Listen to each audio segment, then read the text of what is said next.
Hi,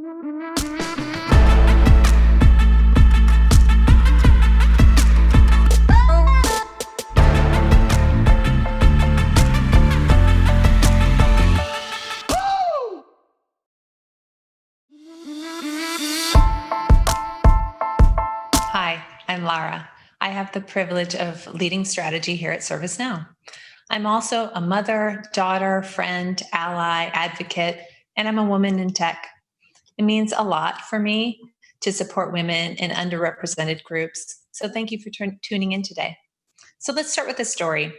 Many of you know David Schneider, our president of global customer operations. Shortly after I joined ServiceNow, David and I went on a trip to visit a partner. Now, keep in mind, Dave and I are peers. We both sit on the executive team here at ServiceNow. So we got to the meeting room first. When the partner walked in, he introduced himself to all the men in the group and then sat down and started the meeting without introducing himself to me. So in the interest of time, getting to the topic at hand, I sat down too, and I didn't say anything in that moment. I probably thought I chose the wrong spot to sit in the room, or I wasn't assertive enough when he first came in. I'm sure many of you have your own version of the story that you could tell.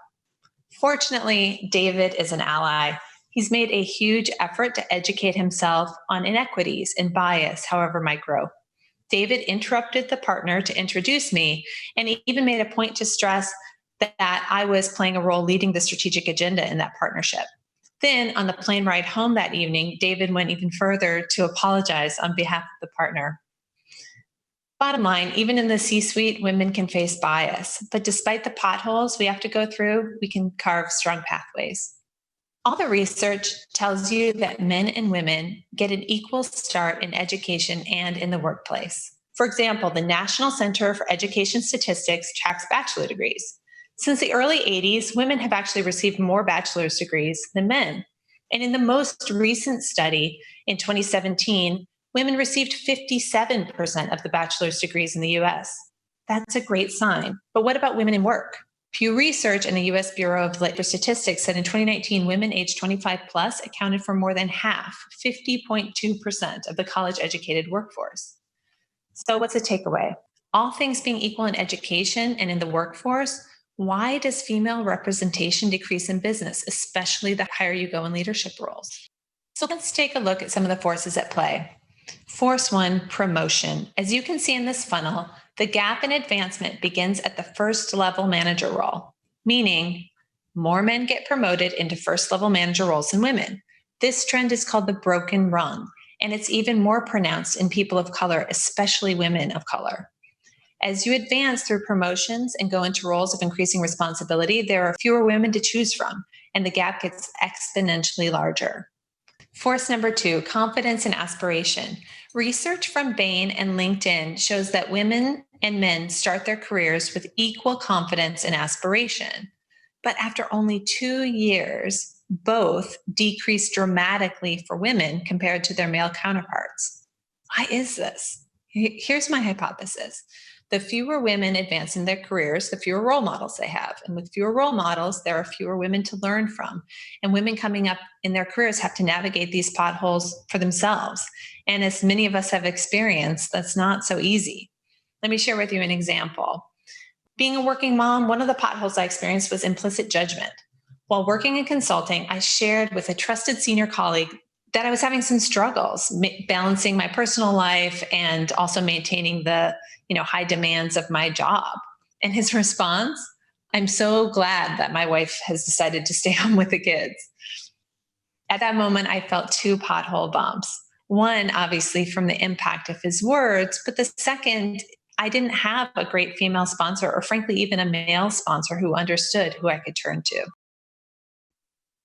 So let me take a moment to bust a myth, the myth of motherhood. I've heard a lot of people say that women leave the workforce to start families. This isn't true, it's bias.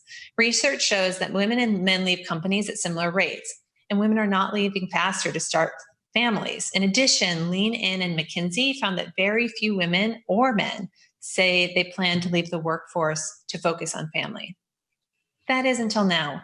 COVID-19 has created a staggering amount of crisis throughout the world.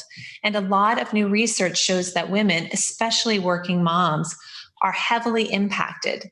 They carry the weight of work from home and school from home more heavily than men do.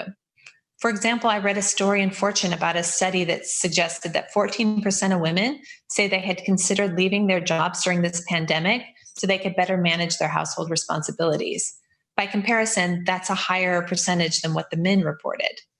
When broken down by race, percentages for women of color were higher than for white women. So, what can we do? I see two areas of focus. Let's first talk about business. Number one, we need to minimize bias. We need to educate ourselves on the types of bias. Don't assume. If you don't know someone's preference or motivation, just ask. The second is sponsor, and this is very different than being a mentor, especially for women of color. Mentors give guidance and help you navigate. Sponsors are advocates, especially of you to others. They float your name for new opportunities. They support you in promotions. They're always thinking about ways to increase your visibility. And the third, normalize paternity leave. Especially now during COVID-19, this is actually becoming easier. We're seeing people's lives, even at work, because they're home. We have more empathy and we're more willing to embrace parenting. Let's keep that humanity when we return to the office. For example, a man on my team, Ale, has a new baby that he holds sometimes during our Zoom meetings. It's fine. It's the new normal now as our work lives and our home lives intersect. And the second area is in our personal lives. And here's what I do. First is I practice intentionality. I say yes to what matters and no to what doesn't. Until I had my first baby, I didn't really need to set boundaries. For me, work was everything. But when I had my first baby, I suddenly had to reteach myself how to work. I didn't have time for everything. I needed to focus on the critical few rather than everything that came to my plate. I taught myself to say yes when it mattered and no when it didn't. And I still practice that intentionality today. The second is I take charge. I create my own work-life integration. I also make a point to manage my work schedule more instead of letting it manage me. Remember my point earlier about having confidence? This takes a lot. And to make sure I was able to spend quality time with my new baby, I asked for local clients. I held time on my calendar to get work done. And then finally, I made sure that my managers and clients knew and respected my boundaries so I could enjoy my family time uninterrupted. Helping people understand these priorities was a huge help. And then finally, lead by example. I also call this normalizing parenting. I keep photos of my kids around my office. And in this work from home environment, my kids have been in the background with me, as I'm sure many of yours have.